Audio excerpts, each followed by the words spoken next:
Last time on Dice Funk. First, I need to get rid of the idiot downstairs. Quits turns to you, Jane, and says, you're probably going to be working with Blister tonight. You are absolutely dead certain that she has sold you into slavery. Grab Blister and lift her over your head. Rinaldo knocks over a table and runs the fuck out of there. The front door slams shut. I throw dirt in her eyes. Where you're at the top of the stairs, yeah. I throw her down. I whip around the chandelier and then try to swing down and attack her. Out come the morning stars. Jane suddenly transforms into a cat. In one fluid motion, you manage to make Jane go from cat to human to paste. I give up! I'm done! I'm done killing her! And you try to get up and run towards Puppy, but the moment you get to your feet, Puppy turns around and disappears into the forest. And says, I have to go. I have to help my friends. I can't stay here anymore. I'm sorry.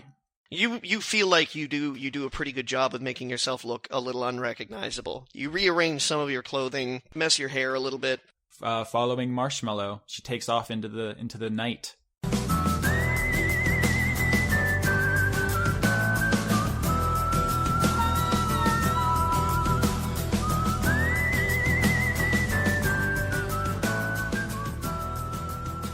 All right. Do you guys want to get Anne stuff done, or do you want to get Rinaldo stuff done? Because we left them both in pretty interesting places. Anne hasn't done shit for like 3 episodes. Let's do some Anne stuff. Yeah, I mean, in a work of fiction with multiple storylines, people come in and out of focus. I don't feel like I've been unfairly treated. No. I just mean because you've been asleep. So. That's good. I got a rest. I had to talk about theology with a priest. I found that you can't remove the curse from the dagger. Stuff happened. Anyway, Johnny, is it okay if we start there? I suppose so, yeah. So we'll start with you. Yeah, so Anne is like marching down the street. Did you have any narration for what's going on? I rolled pretty high on that disguise check. So Yeah, you did. Are we introducing ourselves anymore, either two? I don't think we've introduced ourselves in the past. Hi, I'm Leon. I'm playing Rinaldo. He's a human fighter who sometimes does good things, but usually doesn't. No, it was important at the beginning to get people like invested in us and like to differentiate the voices and stuff. But at this point, if you don't have it figured out, like you can't even follow the story. Yeah, so. you can't come in on episode 20 at all. So yeah, I guess we left everybody in some interesting situations. Austin. Yeah, your disguise rolled pretty high, so you kind of hightail it out of the church, as fast as you can. A number of people in the church kind of give you, not like, suspicious looks, but they kind of eye you a little queerly. But you make it outside okay, and once you hit the street, it's pretty obvious that there's some kind of, like, social lockdown going on. There were a lot fewer civilians wandering around. It's also pretty late at night, but from the time that you've spent in Stoneroot, you kind of get the impression that it never ceases. The wheel always kind of keeps grinding. But it's certainly much more sedate than even it was the first day that you arrived. You can see small patches of guards kind of moving their way around the streets, but none of them seem to be paying any particular attention to you. You even overhear a little bit of talk about people being more concerned looking for the thing that was riding the giant ferret. So you're pretty plainly sure that the key that they're looking for is Ferret, and they're not necessarily looking for just a halfling wandering around. Especially not a halfling with bitchin' purple eyes, which I changed them. That's right. I don't know if I specified the color last time, but yeah.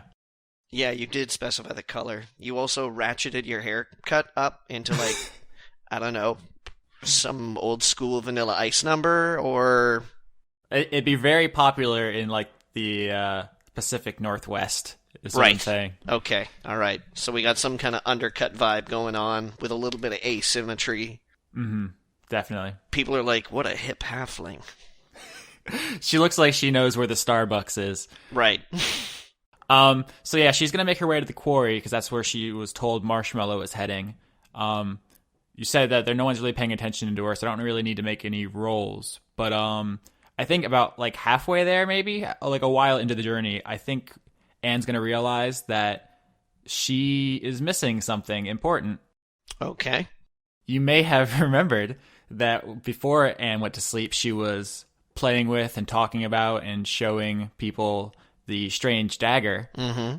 And then when she woke, she shot up out of her sleep, grabbed her bag, and ran out. Mm-hmm. I did not put that dagger away. It is on the floor in the church. Oh. Mm-hmm. Oopsie doodle.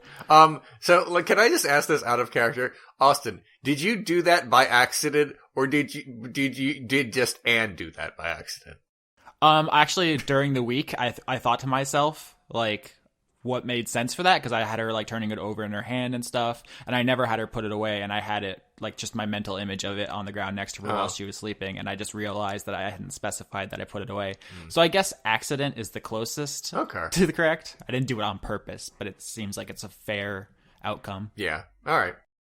So yeah, Anne's heading towards the quarry when she realizes that, but she does not turn back. She is too worried about her friends. Oh. I don't know how you want to handle these timelines. No, we can deal with you for a little bit longer still. For at least a little bit longer, and then there's going to come a point in time where we're going to have to switch over to Rinaldo. So yeah, we'll deal with you for the time being. So halfway to the quarry, you realize that you've forgotten the dagger, but you're like, no, gotta press on. My friends need me. But you know specifically that you've left it behind. Yeah. Okay. All right. So you managed to travel through the streets of Stoneroot without any harassment or anyone giving you any sort of unusual trouble. Occasionally, some people passing you by say, oh, like, you gotta be careful, the guards are out and things like that, and, people seem to think that because you're out at the hour that you're out at, that you're looking for trouble. But it might be the haircut, Maybe they think there's some sort of weird irony that you're like, gonna go have the cops harass me and then talk about how terrible they are. I don't like ironic police brutality. Yeah, exactly. You get closer and closer to the quarry, and as you've noticed that when you do, the noise level in the city shoots up dramatically. So the closer you get, the louder things get, and you're almost there when you realize that the increase in noise is not simply just work and bustle from the quarry that it usually is. There's actually a lot of voices, both alarmed voices and kind of like murmuring voices. And as you come round a corner that leads to the quarry entrance, you notice an unusually vibrant crowd lurking around something.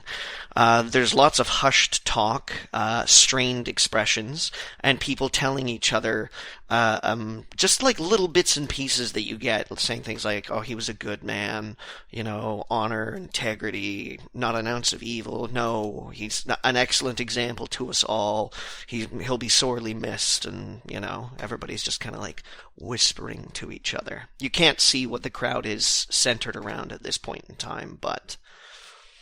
I guess perception check to eavesdrop. All right.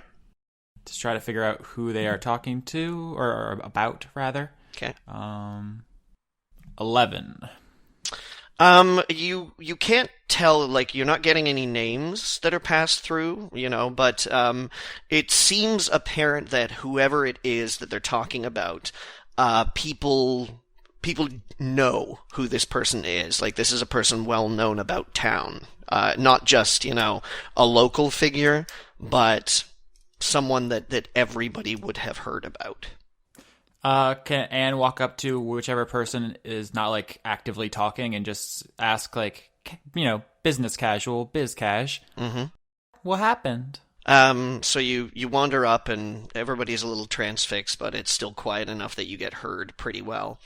And an old grizzled man turns around and whispers to you, Captain of the city guard's been killed. Oh, shit. Nobody's quite sure what happened, but somebody seen a fella punch him sometime earlier, right in the face, and he ran off that way.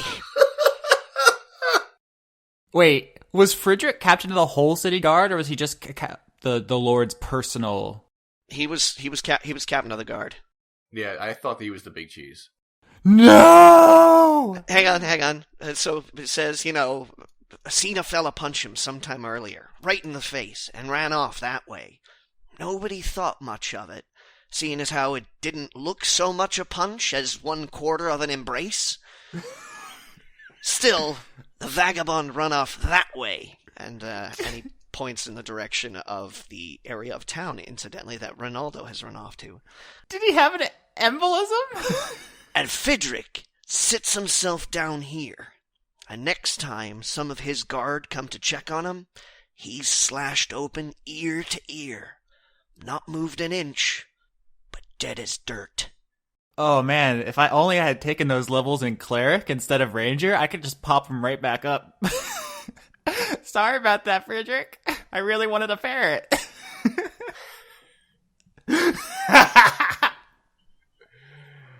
So they pointed me in a direction. I think Anne's gonna take off in that general direction. Mm-hmm. And then do we want to switch scenes now? Because I don't know the travel time between Marshmallow returning and going and whatever's going on at the club. We can switch scenes now. All right. Does the club have a name? Do we know? Is there a sign outside? It was never explicitly said, but if you want to like retroactively tell me Rinaldo saw a name, I'd be okay with that. Oh yeah. Okay. Yeah. Sure. The club is called the Twist. Nice. Thanks. Oh, he did say that, actually. Did he? Oh, I'm sorry.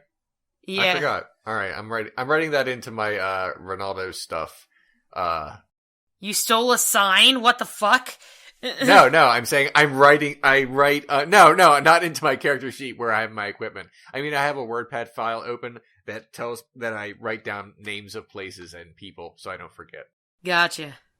All right, so I'm there. Oh yes. Are Okay. you ever there? Okay. Do you want to narrate or should Rinaldo just start? We're gonna begin a little bit because the last thing that you did was stick your hands up and say, "I surrender. I give up. I needed to do that." Also, his name is Jasmine with 3 Z's, Oh, God. which is hella canon, by the way. So after doing that, immediately behind you, Leon, you hear Blister whisper, "Oh shit," staring down at the mess of what used to be Jane. Okay. "Cullen," she calls to the burly fellow at the door, "ring the bell." Taking positions up against you, the presence of lethal pointy things is suddenly made clear to you through tactile information in what you'd consider to be dangerously vulnerable places. That was the nerdiest way anyone could ever say you're now at knife point. Oh yeah! Cullen nods and reaches to the side of the front door and swings the clapper and a bell in a vigorous manner. You find yourself very swiftly relieved of your morning stars. Oh. And suddenly the people around the onlookers shifts with the pure patrons and people who look like they work the house gradually kind of separating from each other. And the people who work the house, you can see, start to sift the patrons to the exit. As the bell sounds off, Quits appears at the balustrade and looks curiously at the mess below. He echoes Blister and surveys the scene soberly as one of the crowd, who seems to be familiar to him, approaches and recounts the events to him piece by piece. Once done his description, he gives Blister a look, urging her to search you thoroughly and then bring you upstairs. "Oil, Graves," he commands, "accompany her. The rest of you, clean this mess up." So, Leon. Yeah. Your morning stars and hand axes are taken. Okay. And your mustache is badly fussed with. Okay. I'm going to remove them from my equipment list so I remember that I don't have them. Rinaldo wants to say something, because I guess speaking is always a free action. You bet it is. All right, he says this. Okay, let's get real here. Why are you even mad at me? I killed someone you met like 5 minutes ago who has never given you anything. She doesn't owe you money. She doesn't give you favors. You don't even know her last name. You knew her for about the length of a cup of coffee. She tried to sell me into sex slavery. I said no, emphatically, and with death. You know, no actual money has changed hands. Like, zero. You have exactly as much as you did before we walked in the door. Now, I did knock over a table. You know, many apologies and my bads for that. I will pay for the table. Here. And then Rinaldo takes the money off of Jane's corpse and throws the little bag to Blister. Oh, you don't get anywhere near the corpse before Fine. those weapons start to dig into you a little bit more. They are marching you up the stairs. All right, then he says, fine. In fact, I rescind my looting rights. By rights, all her loot should be mine, but you can have it. Gotta be worth something. That should make everything square. Also, bear in mind that I have never laid a finger on your men. Never touched or harmed anyone who works here or the patrons. I only killed a complete stranger to you who was basically a butthole. Okay, can I just point out that whoever's cleaning up Jane's corpse is going to find a severed, rotting arm in her backpack? That's true. Yep. Okay, I just don't want us to forget that, because someone has to question that at some point. Along with 19 gold pieces. So, hooray. And a transformation brooch and a fucking ID badge that says you work for the fucking Fuzz, you narc. Oh shit, yeah, they're gonna find out you work for, the Lord. There's a lot going on in that corpse, is what I'm saying. Yeah. Alright. Shall I continue? Yeah.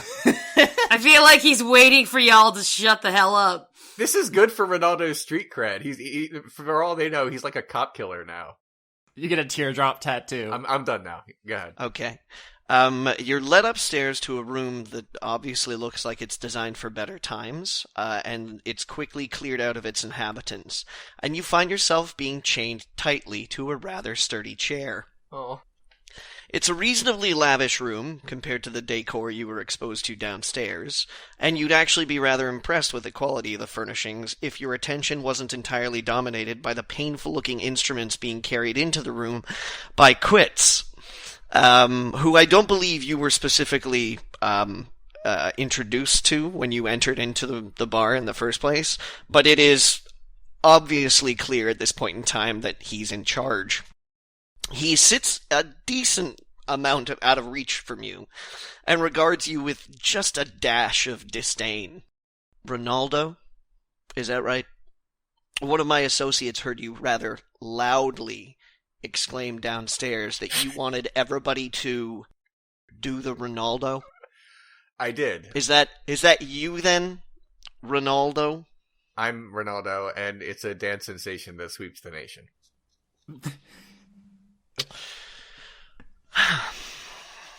Have you had any dealings lately, Rinaldo, with a young blonde girl who maybe introduced herself as Emma to you?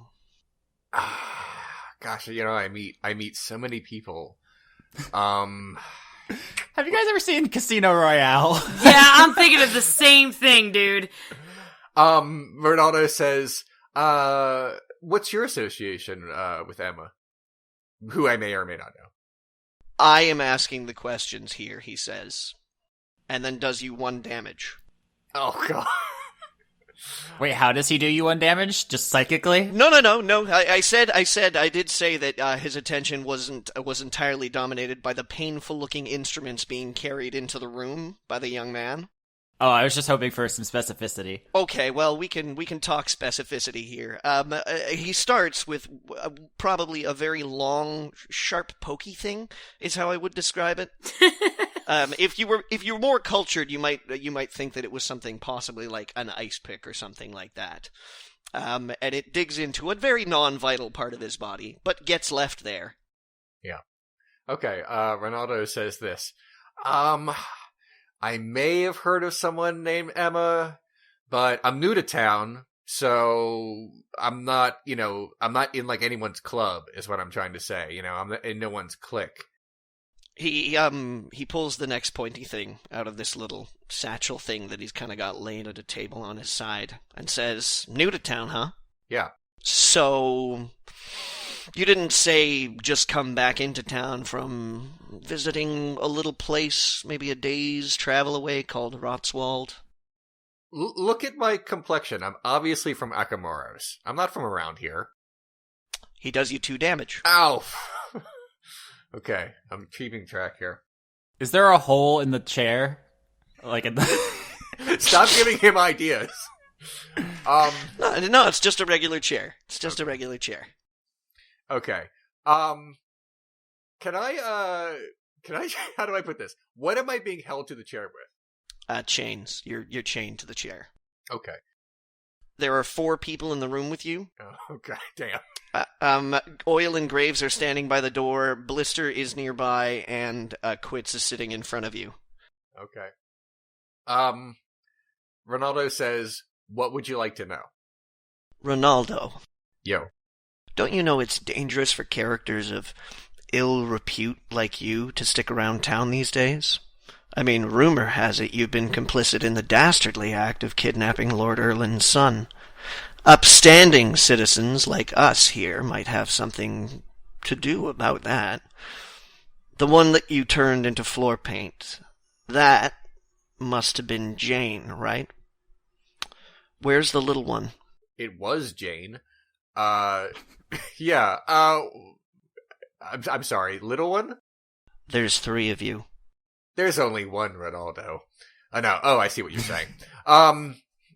I don't know. I genuinely don't know. And Rinaldo's telling the truth here. You take 2 damage. Insight check me, bro. Yeah. Seriously. Rinaldo looks him dead in the eyes and says, I don't know. And I want to make sure he knows I'm telling the truth. What do I roll to express the fact that I'm telling the truth? Persuasion. Okay. Then I'm rolling persuasion here. All right. +3. Yeah, it's solid. It's a 14. Okay, hold on a second. I gotta find Quits' stats here. So, you tell him again, rather, as bluntly as you can, dredging up the very last amount of honesty still left in your body, There's a shallow well. and try and convince himself that you really, really don't know. So he leans back a second and he puts the other pointy thing away, and then he picks up a blunt, heavy, iron-looking object that looks very scorched at one end. And marches over to the side of the room to where there's a little fireplace and starts stoking the logs with this blunt, scorched thing. So, what were you planning? Because it doesn't seem to have gone very well. One of you is about to be fed into a hole in the ground in several pieces. The other one is 6 inches away from what I can only imagine is a very threatening, burning hot surgical instrument.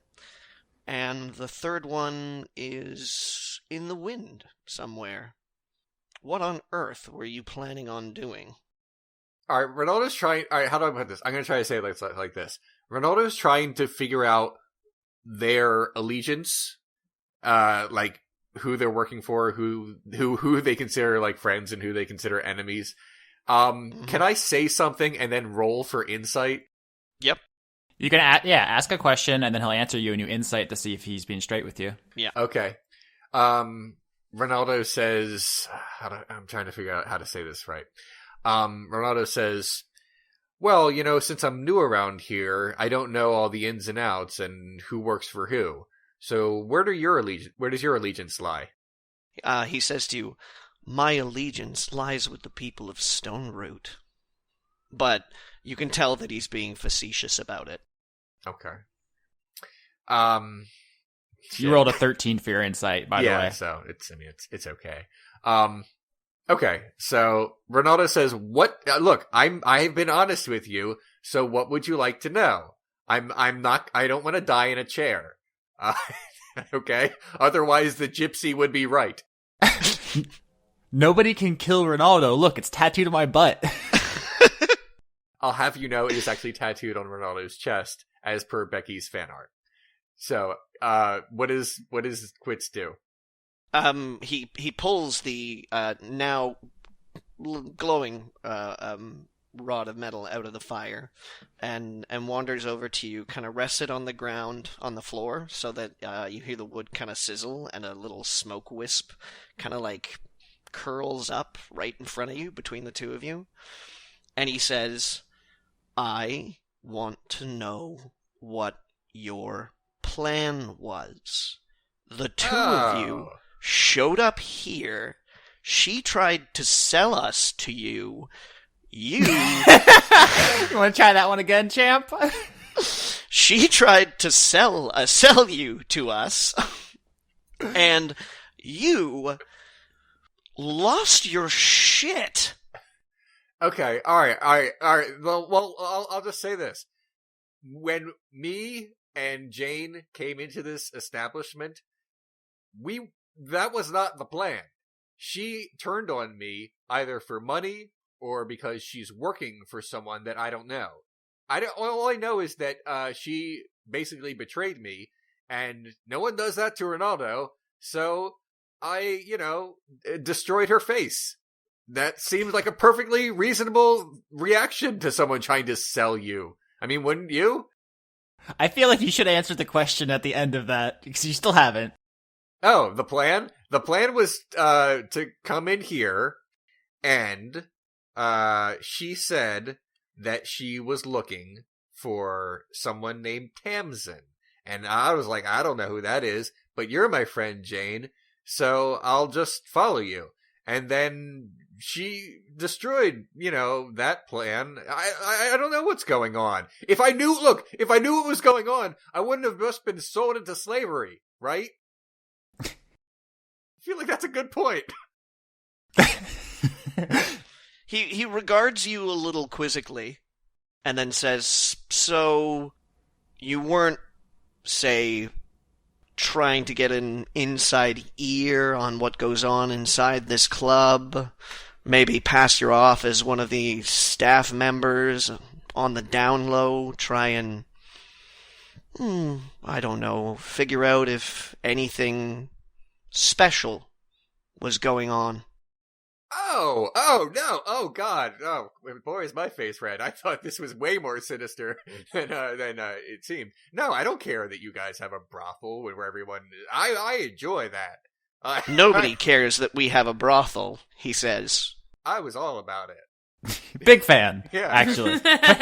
Do you see me dance? I think you missed the point of what he said, but that's okay, because I feel like it works to Ronaldo's favor. I get the feeling of what he's saying, but Ronaldo does not. He rather bluntly says to you, "You can't possibly be this big a dimwit."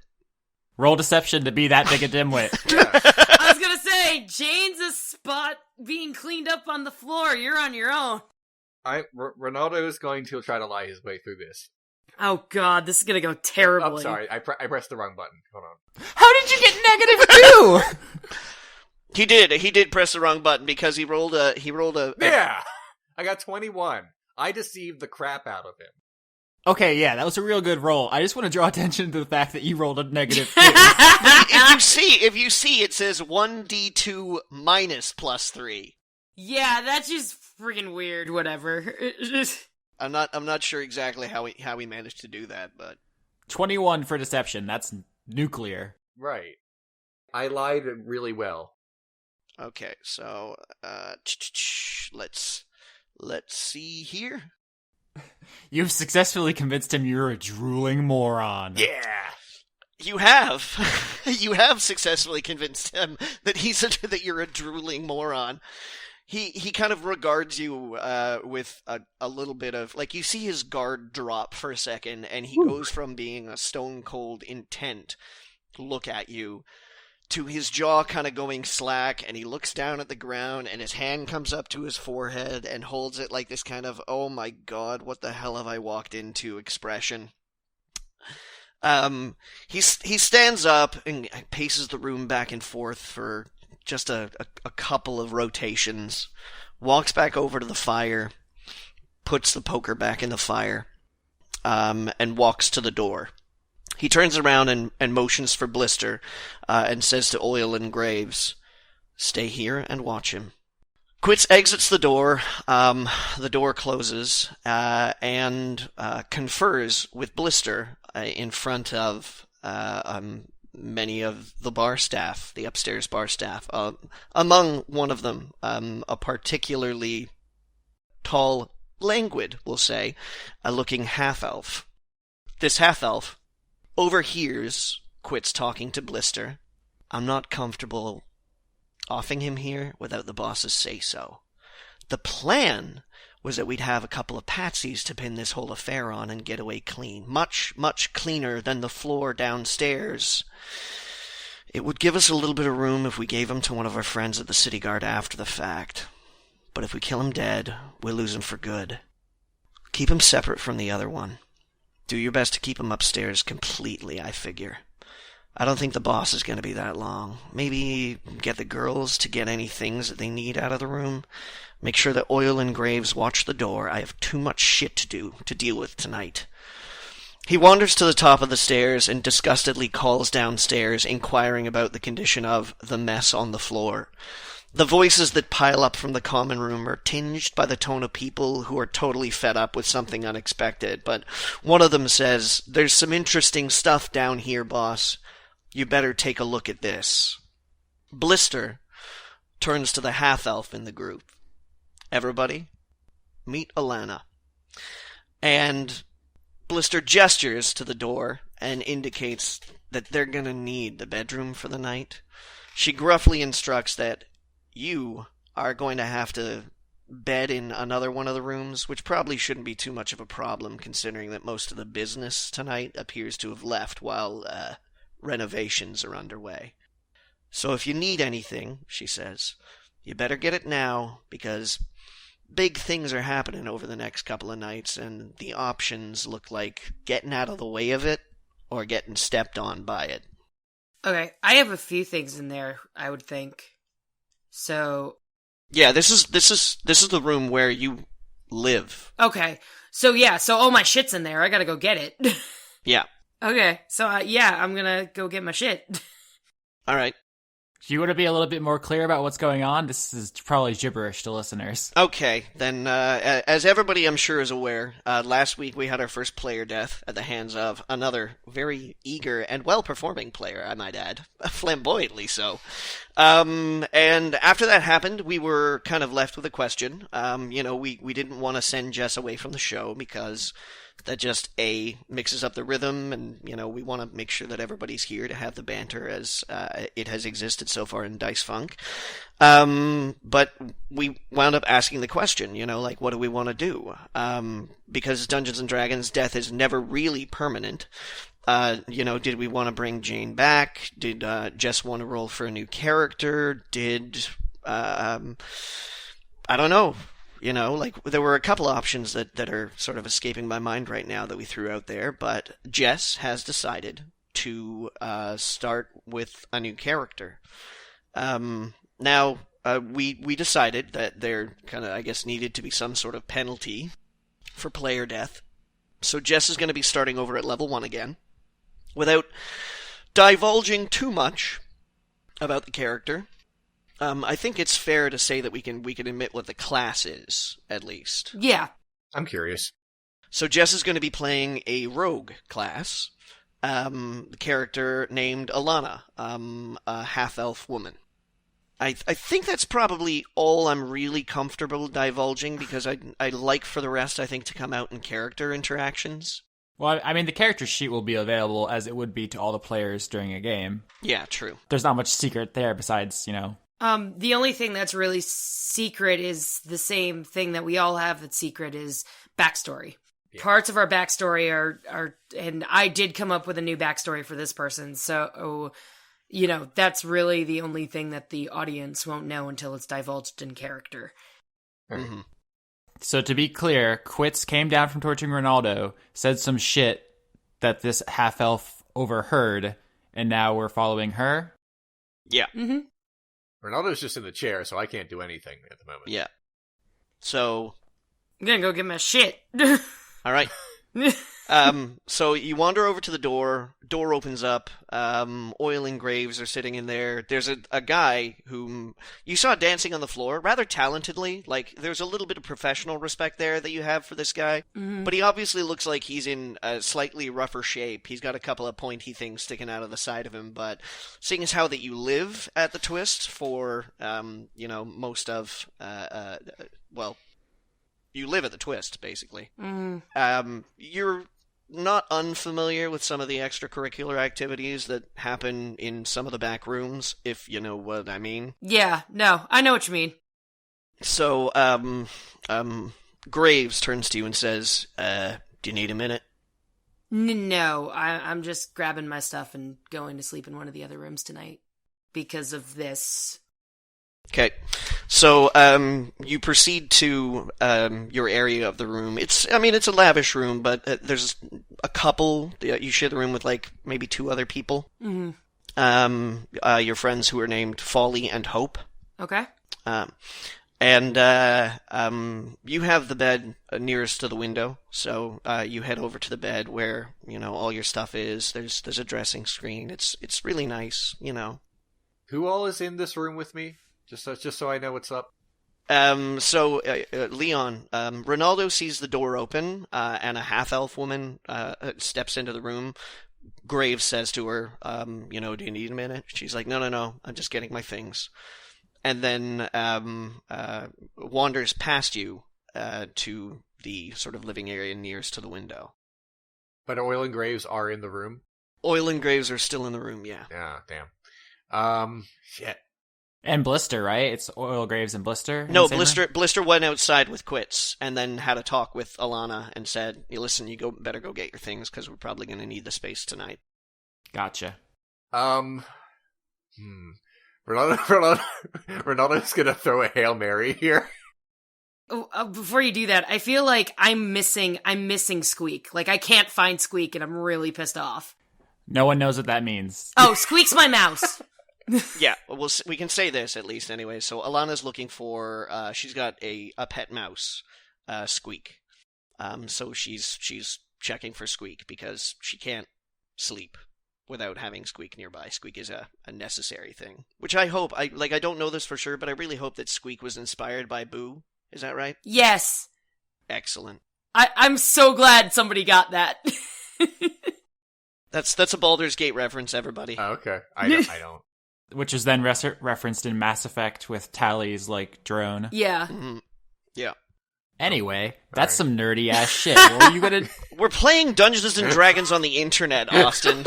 I mean, it's as nerdy as it's gonna get, man. Right. Leon, what was your Hail Mary? Fucking Aaron Rodgers? Give it to us. Yeah, Ronaldo says in Gnomish, get me out of here.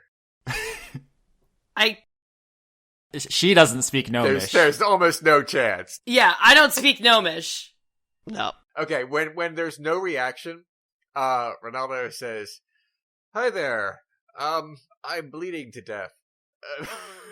I bet you say that to all the pretty girls. What are you doing here? I live here. Oh, that must suck. Actually, I like it, so thank you for insulting my way of living.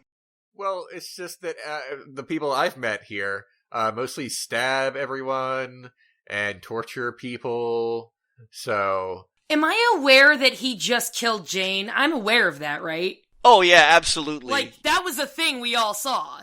You saw everything. Okay. I'm sorry, I'm not the one who murdered somebody downstairs. It's not murder if it's self-defense. So, legally. So, I feel like I'm in the right. She tried By the way, do you know any lawyers? Ronaldo's just bleeding out, and he can be like, he can't think very straight, because even though 15 hit points is not nothing, it's almost a third of his actual maximum hit points, so I feel like he must have lost a bit of blood. Oh yeah, you still got a couple of sharp things sticking out of you too. Would Oil and Graves know who Squeak is? I guess that depends on you. Do you, Oh yeah, he's out all the time. I'm assuming that you probably wander around with, Squeak in your hands or on your shoulder or something like that? Yeah, or if I have, or sometimes he'll sit in between my breasts. Yeah, okay, then they would definitely know who Squeak is. Okay. Everybody knows you here, you know. Okay. So... I think Anne and Allana are gonna get along well.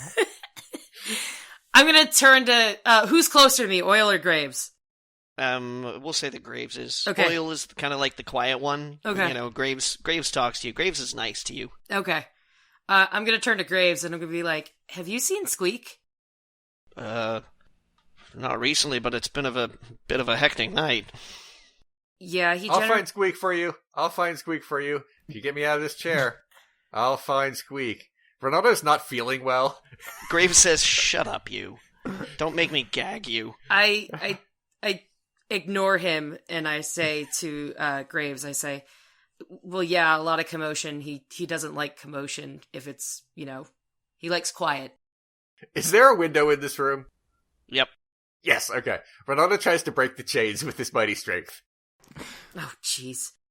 Okay. See, basically, I'm all out of great ideas, and I just have a lot of Hail Mary passes here. So I guess that's a strength roll? Yeah. Strength roll against the laws of physics? Right. No, it's not very good. It's a 12. I feel like if I critted that plus my modifier, I should have made some headway, but no, it's not good. It's a 12. It just looks like he's struggling against nothing. Yeah, I think the DC for most metal is like 20. But you do make a good showing of it. Okay. And while doing it, you do hear the chair creak. Oil takes a couple of steps toward you and puts his hand on his mace, as if to make a show that if you keep at it, you're probably gonna get a knock on the noggin. Alright, Rinaldo says, "Hey, can't blame me for trying." And then he just chills out for a second. Then he looks out the window. Oh, you're not near enough to the window. This is like a 3-person occupancy room. Like it's a good sized room, maybe 400 square feet or something like that. I have a really bad idea.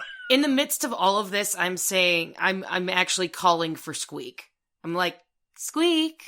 Is the chair affixed to the floor? It is not. Okay, so in theory, it's a sturdy chair. It's heavy, so we're talking like it's not mahogany, but like a good aged oak. Okay, I don't know what any of these words mean. So can Rinaldo stand up? I'm not saying Rinaldo stands up. I'm just asking, based on what Rinaldo is feeling, can he stand up? Or are the chains around his chest or his feet? Like, I'm trying to figure out. You're pretty chained to the chair across your thighs and your chest, and your arms are behind the chair, but you have mobility largely below the knee. Okay.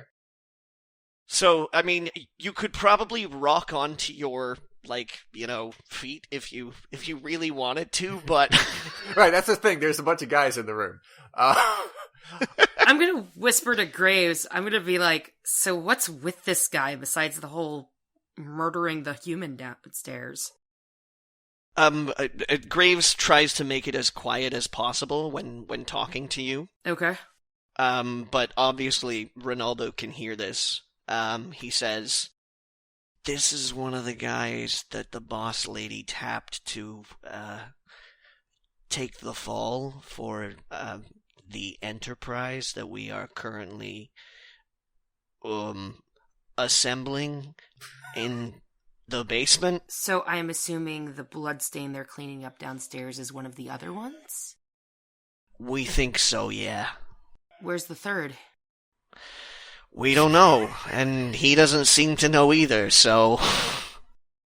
I have 2 bad ideas. Oh no. Rinaldo says, can one of you get me a bedpan or something? It's been a long day, and I'm strapped to a chair, you know what I'm saying? So, I sure would appreciate it. Plus, you don't want any more stains on the floor.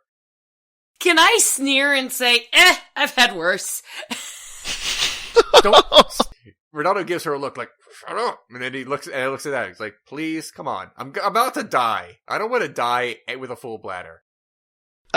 Graves looks at Oil Oil kind of shrugs, opens up the door, and walks out. Okay, I went down. Suddenly, you guys hear a sound drift up from outside the window, the alley outside the window. That sounds like a portly man giggling in strange, like, short breaths. You're also pretty sure that you hear something hiss, but in a weirdly kind of playful way rather than a vicious way. I love that Rinaldo can tell the weight of this person from the second floor. No, it just it sounds like a, like what I said, like a slightly chubby person kind of giggling. Okay. Rinaldo says, "Hey, you mind if I look out the window there? I just want to get one more look at the world before I leave it." That's gonna be persuasion, brah. I'm gonna look out the window, I guess. You're gonna look out the window, Jess? Yeah. Okay. Looking out the window and following the sound downwards, you see an uncommonly large ferret that's clung to the side of the building, and it stares at you in the eyes with this curious expression on its face. You notice that it seems to be wearing what looks like a children's saddle. It purrs. Wait, did I put a saddle on him?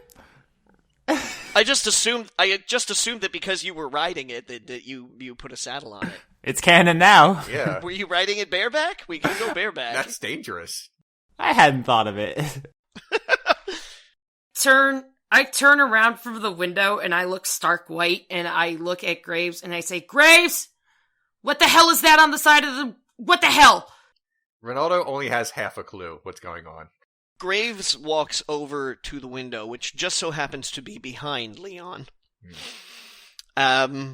And kind of sticks his head out the window and looks down and says, "What in the world?" Rinaldo stands up and makes a mad dash to knock him out the window. Headbutt. He's going to headbutt him out. Well, that's happening. Yeah, it's not a good idea, because really, I mean, he should just wait to see what the Marshmallow does, but he doesn't know that. So that's what Rinaldo does. Okay, what kind of checks you having to make? I have no idea.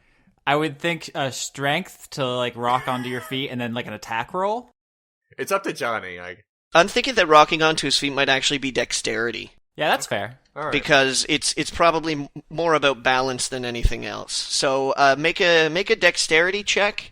All right. That's just I don't get anything for that. I'm pretty sure I've never seen a giant ass ferret before, so... No, both of you at the window are kind of like stunned, at least, temporarily, for a brief moment. I rolled 14 for dexterity. Alright, so you do manage to make it up onto your feet pretty much on the first try. Nice. And then, I guess if you're gonna make a run for it and try and get Graves out the window... I'm gonna smash this fool. That's probably... Strength plus proficiency for an attack roll. Yeah. You're proficient with your own, yeah. With my own head. Okay. Yeah. All right, Strength and a proficiency. That sounds good to me, Austin. Let me I just need to establish a DC for this check because, he's kind of leaning out the window. Yeah. And I guess he is kind of distracted, so... But he's a pretty heavy guy. There's a box at the top that says proficiency. It's +3 for you right now. So I have +3 for strength and +3 for proficiency? Is that what you're saying? Yeah, so D20 +6. Oh, okay. I just wanted to double check, make sure my math is right, because I don't know all these buttons. All right. 22! Nice! Okay, you're on fire, man. So you managed to, get onto your feet with, very little to no noise or anything like that, and kind of, circle around in a 180-degree manner, and then just fucking beeline it right into Graves' lower back. He topples out the window. I scream. Oh, God damn it. So Marshmallow is clung to the side of the building, right? Yeah, and Austin, this is where... I control Marshmallow. He's part of my character. Exactly.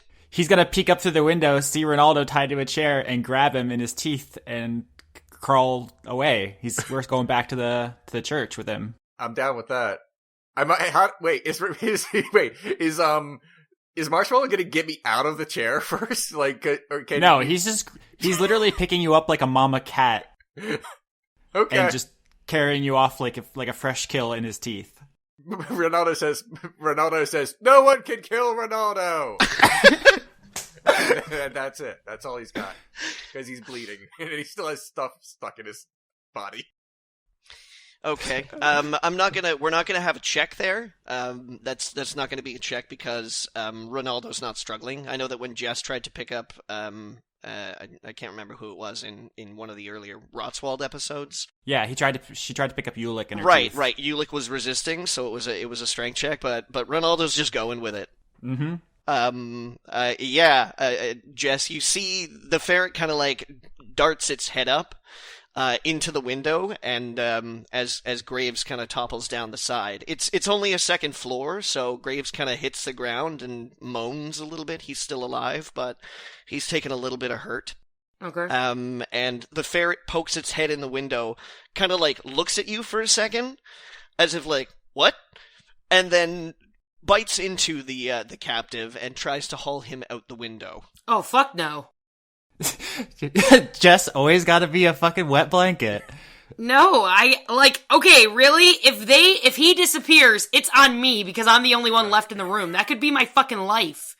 Oh, so are we gonna do a strength contest to tug of war with Rinaldo between Oh my god. Marshmallow and Allana? It looks like it. Here comes my strength roll. Oh god, that's so bad for me. Because, 17. Oh god. Oh! Wait, I feel like the tie should go to a dire ferret. No, okay, so actually we just tied, we both rolled 17, but there actually are rules for tie, and that goes to the highest modifier, which is me, +2. She has -2. Yeah. Alright. But it's close. Here's what I want to say. Like, I do win. Marshmallow hauls Rinaldo out the window, but Allana has such a strong grip, she comes with. That would be great. Actually, that would be really funny. Alright, let's do it. Let's roll with this. So Marshmallow is dragging 2 people, a chair, and some change back to the church. Is that what's going on? There's like a That's raft. 100% what's happening. Okay. On your way out the window, Allana, you notice that, because there's a small moment of struggle between, like... The tug of war, during the tug of war. During the tug-of-war, there's a small moment of struggle. It doesn't happen instantly, but while you're doing it, you look down at the windowsill and notice that Squeak has kind of crawled up onto the windowsill. I grab him as we go. Stands up on his hind legs, and it's sort of like, oh, hey! So you let go of Rinaldo from with one hand for a second and grab Squeak, and at that point in time, that's when, whoop, out the window you go. Okay. This is the best! So Marshmallow hightails it kind of down the side of the building, and just sort of by chance here, what winds up happening is Marshmallow's got Leon in its mouth, and you kind of land in the saddle. Okay. Which is a little too small for you, but you kind of like, the ferret starts to move with a little bit of smoke. Oh my Yeah, God. I imagine he's gonna clamber back up onto the rooftops. Yeah. She's not gonna, like, risk trying to hurt the ferret and have it go flying off a second-story building. Yeah, so you got an option right here to hold on to this ferret as it just decides to go about its business, or let go, and at this point in time, fall maybe a little bit farther than Graves did. No, I'll hold on because I really don't want to damage the moneymaker. Yeah, and I mean, first level 2, you don't have a lot of moneymaker to damage, if you don't mind me saying so. That's true. You're right. Wait, is she level 1 or 2? I'm level 1 because Okay. that's the payment for having Jane die at level 5. Yeah, and you rolled a -1 to your constitution. Everyone will see her character sheet. It's on my Patreon. She did not roll well. She is quite fragile. Yeah, I am extremely fragile, and those were all legitimate rolls. Yeah. Like, Austin was there when I did it. They were witnessed. I just think it's interesting because, like, if you were a badass level 5 warrior, like, you might have different options, but right now your stats support your role-playing decision of, like, just hold on, protect Squeak. Yeah, that's pretty much my intent. Alright, so... as you're going up the side of the building on the ferret, you do hear the sound of the door to your bedroom opening up in reaction to your scream. Okay. And a couple of confused voices sort of like yelling about what the fuck's going on, you know, where is he, where's she, where's Graves, somebody get me a goddamn answer around here. And as you haul up to the roof of the building, the noise gradually subsides as the ferret decides to make its way across rooftops, heading... Austin? Back to the quarry, because the way that Marshmallow got there was to go from church to quarry, quarry to twist. So because Marshmallow was trying to follow the scent, right? Follow the trail. Yeah, follow the trail to Rinaldo, which he successfully did. Yeah. So now Marshmallow's tracking back, and at this point in time, you know, it's really just a matter of a Marshmallow making its way across the rooftops, and we're gonna zoom out now, and we're gonna zoom back down again on little punk rock Northwest Anne, running her way through the streets, you know, trying to avoid as much attention as possible. When at some point in time, Anne, you're running along the streets, and you kind of like look up to the sky, because I'm assuming that like ranger companions have a connection. It's the rules are kind of vague about it, but the way we worked the backstory is that they're both connected through Avandra, so I don't think that's unfair. Yeah, you know, like I'm within a certain sort of range of each other. I get the impression that you kind of sense. The book is deliberately broad strokes to give you room to play in. Yeah. As far as the book is concerned, like your ranger companion just pops into existence at level 3. Like I gave it a little bit more heat. Mm-hmm. So I think that's fair. Yeah. So we'll play it that you've got a special connection with this ferret. You understand each other, even though it's like way smarter than you are. We're identically smart. That's why we understand each other so well. So you're running along the streets, and you get this moment where you sort of like you feel something potent and important, and it says to you, you know, like, look up, and you turn and look up at the sky, and like there, kind of like against the moonlight, you see a dire ferret rise up on its hind legs with a rather slobbery and panicked-looking man who's been chained to a chair in its mouth. And a strange half-elf woman desperately clinging on to the back of the saddle, looking a little threatened and scared and not sure exactly what's going on. The dire ferret windmills its front legs. Like a stallion. Like a stallion up against the moonlight. And very vaguely, you hear the cry of a familiar voice yelling, "You can let me go now. Put me down, please. We're okay. It's safe." This campaign is so dumb, and I'm totally in love with it. Rinaldo can't do anything. He's just kind of like, it's like, all right, this may as well happen. Okay, so are there any guards in the vicinity? No, you're getting closer to the area of town that the twist is in.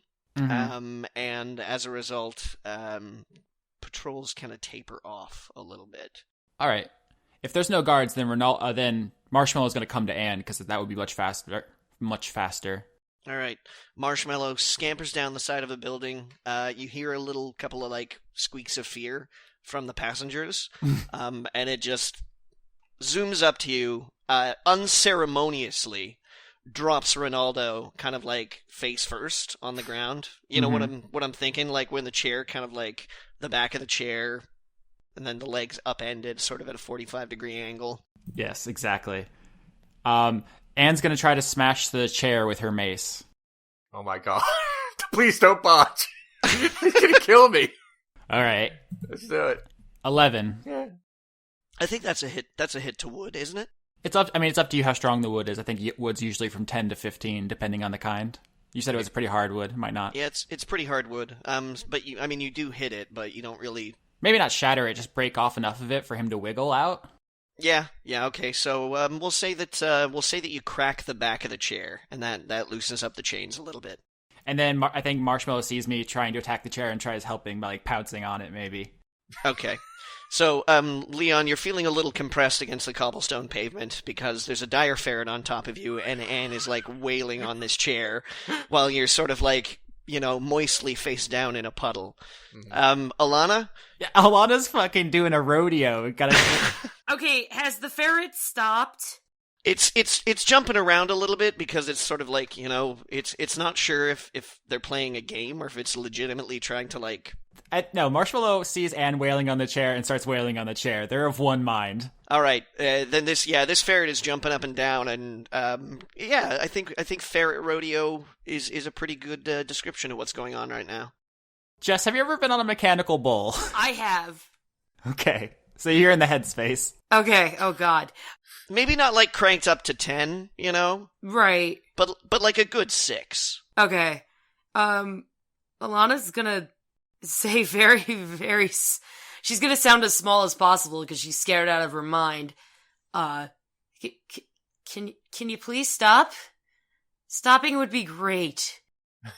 I would say that Anne would not be paying attention. She's too busy trying to break the chair. So no, she's not going to stop until the chair is broken enough for Rinaldo to wiggle out. Anne's on chair duty. Can I roll to wiggle? Wiggle. Wiggle, boy, wiggle. Dexterity. Is this dexterity? Then, alright. 12. It's not great, but it's not bad. No, I'm not too impressed with that, But, the chair is kind of cracked. It's not in great shape, and you're sort of being worked over on top of you. So we'll say that you managed to wiggle a bit, and through your wiggling, you managed to completely break the back of the chair. And so at this point in time, you are basically, your thighs are tied to the seat. So you crack the back, it's no longer supporting you, and you go completely face down, lying prone on your stomach, and you just have these 4 chair legs sticking up in the air, where your tuchus would be. Oh shit, I just realized Rinaldo doesn't have any weapons anymore. Yeah, they took all your shit, right? Or just your Morning Stars? They took the Morning Stars and the hand axes. Yeah, so I don't have any other weapons. Okay, well, we'll just have to drop by a shop or something. We'll figure it out later. Yeah. Okay, so is there any more rolls? Like, we're just gonna try to get him out of this chair. I don't want to belabor No, the we point. won't make any more rolls. At this point in time, the rolls are just elongating exactly how comedic the scene is. Okay. And it's pretty sufficiently funny at this point in time. So Can we say that we get him out, but he suffers some damage maybe for how badly we fucked him up? No! We don't yeah, have to say... let's do that. Let's do that. Why? Why would you say that out loud? All right, you take 1 damage. You get Okay. scratched up a little bit, and your back hurts. I'm at 14. Alright. Now that the chair is smashed, do the chains fall off, or are they still bound because he was tied to the chair? They don't fall off right away, but it's easy to get out of it because now that the chair is disassembled, it's pretty easy to unravel the chains. And... All right, as soon as Rinaldo is free, Anne turns to the mysterious half-elf and says, "Hi, I'm Anne." I'm sure you are. Does Rinaldo know Allana's name? Like, did he hear it? No. Okay. Are you? I feel like your tone, Jess, was exactly Jane. Like you're just Jane 2.0. Rinaldo gets up and starts like kicking the chair. He's like, "Yeah, take that, you fucking chair." Then he says, and he's like out of breath, and Rinaldo pulls that shit out of his legs, and says, "Anne, I have bad news, and I have tragic news. But first, let's go somewhere safe. Are we good with that church? What do you think?" Let me think. I can't think of any place better, and I don't know that Anne would. So let's just say Anne says, "Okay," and I guess I can ride Marshmallow. How are you going to get there? "I'm gonna follow you, and I'm bleeding." Rinaldo looks at the half-elf and says, "Sorry about your damn luck. Are you gonna go back to, that place and rat us out?" What's in it for me? Well, if you go back there, they're gonna think that you helped us escape, or they're gonna blame you, and they're gonna kill you, because they like killing people and torturing people. as I I'm sorry. Who's the murderer out of everyone there? I didn't.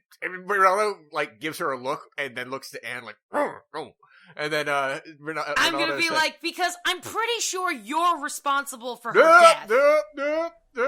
And it says, "What are you guys talking about?" And nothing. she's like, "Exactly nothing, Anne. We'll talk about it back at the church." Anne is nonchalantly putting her hands on you and casts Cure Wounds. Thank you. Because she sees you're bleeding.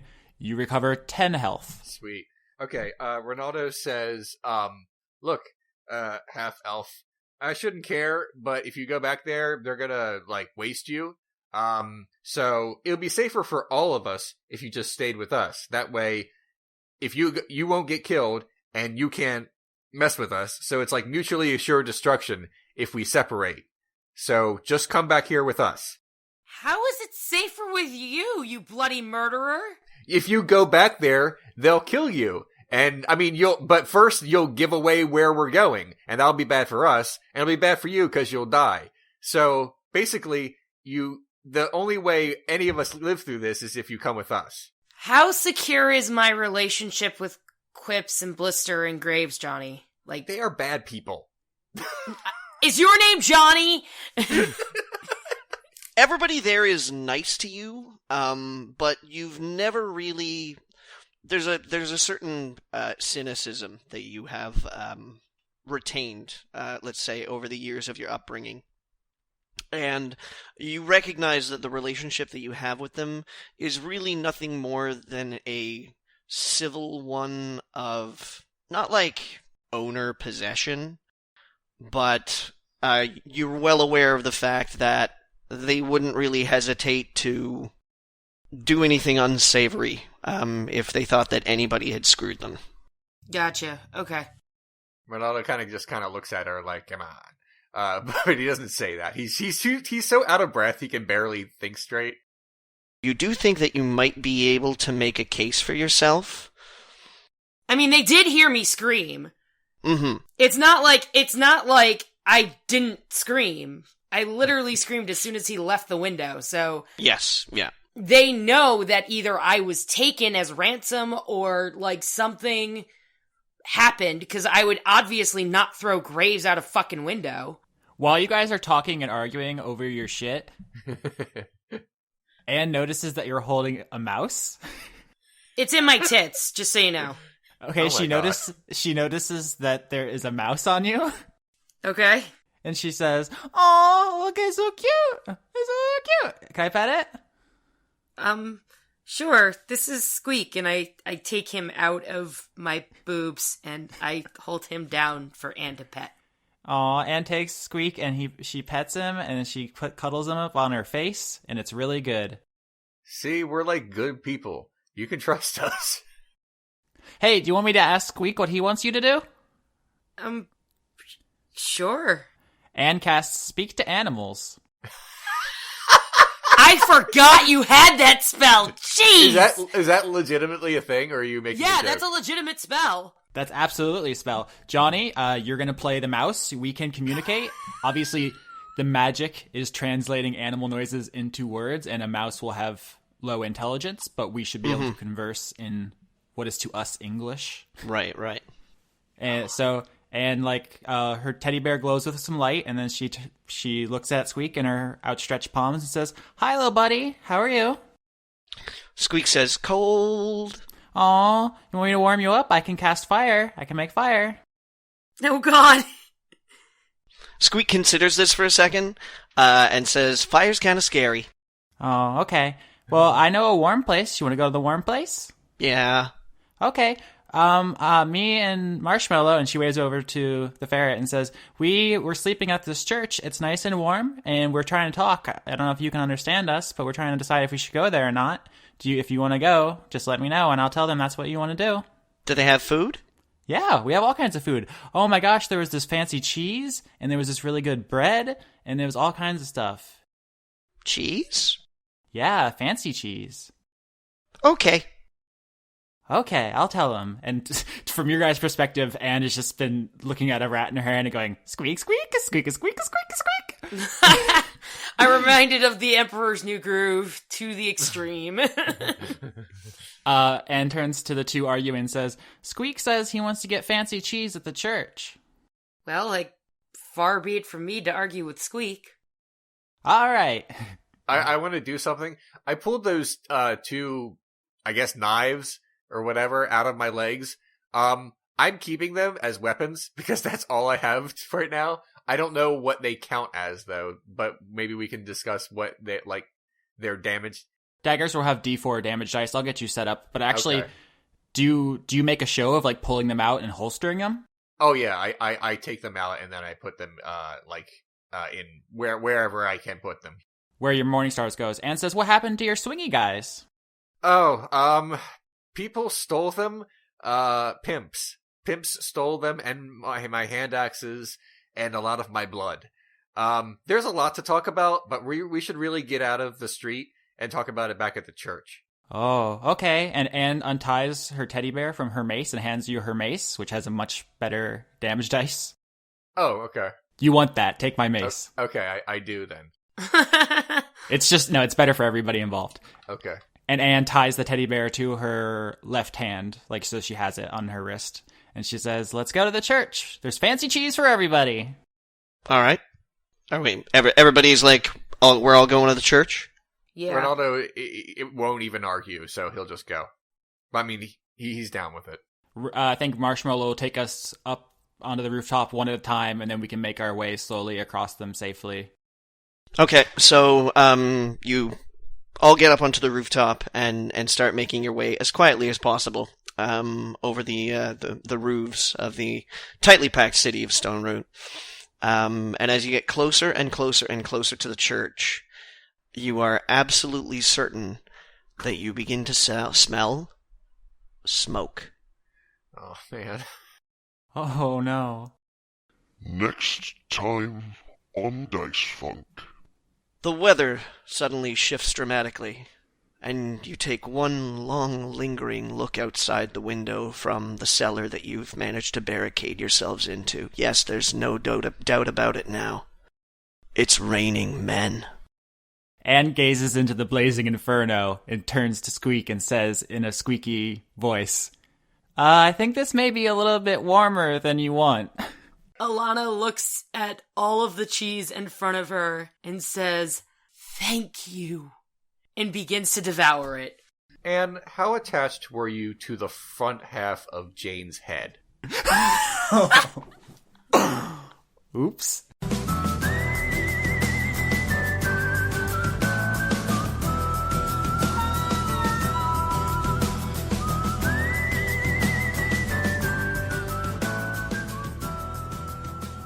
As always, our theme song is A Fistful of Nickels, the overclocked remix arrangement of Shadow's theme from Final Fantasy VI.